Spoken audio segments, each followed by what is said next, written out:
And I want to try and ask, have you ever walked away from a case because the truth was too dangerous to reveal?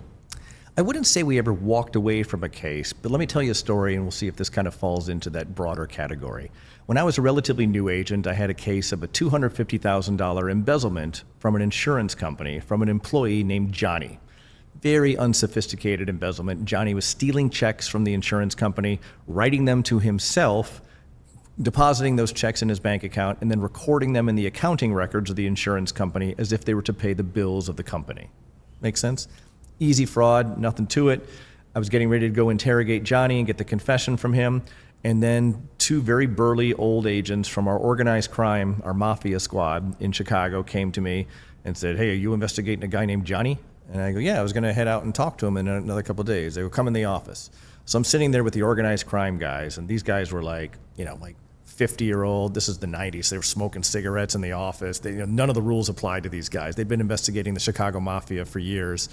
And they explained to me that they had a wiretap up, and Johnny was all over the wiretap. It turned out Johnny was a low-level mobster. He was a bookmaker who would take bets from people and then with the Mafia and then pay out those bets or not pay out those bets. Johnny had gotten himself in trouble with his mob bosses by placing too many sports bets with his mob bosses, pretending they were coming from people when in fact Johnny was a degenerate gambler and losing his own money to the mob. Now the problem when you bet on sports with the Mafia, unlike one of these betting apps, is that the Mafia will grant you credit where you don't have to necessarily pay them up. But if you fail to pay them on the back end after losing that bet, then you get put on a loan shark juice loan and things like that. And so Johnny was tied up in that, and his losses to the sports betting and his payments of this coincided perfectly with the instances of embezzlement in my case.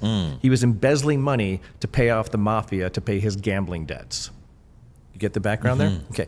But they were nervous that if I went to Johnny and brought this case against him, it was going to spoil the wiretaps that they had up now.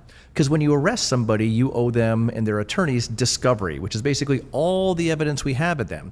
The FBI at that point had dozens of hours of tape of Johnny speaking to his mob bosses and the people inside the Mafia with whom he owed the money.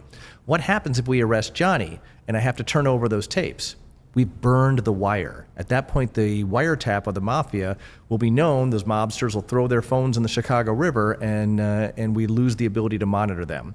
So we didn't walk away from the case against Johnny, but it got delayed like a year and a half, where until the wiretap was taken down and they began doing the takedowns of the Mafia guys who got captured on that. Then I could bring my case against Johnny, because we didn't want my little fraud case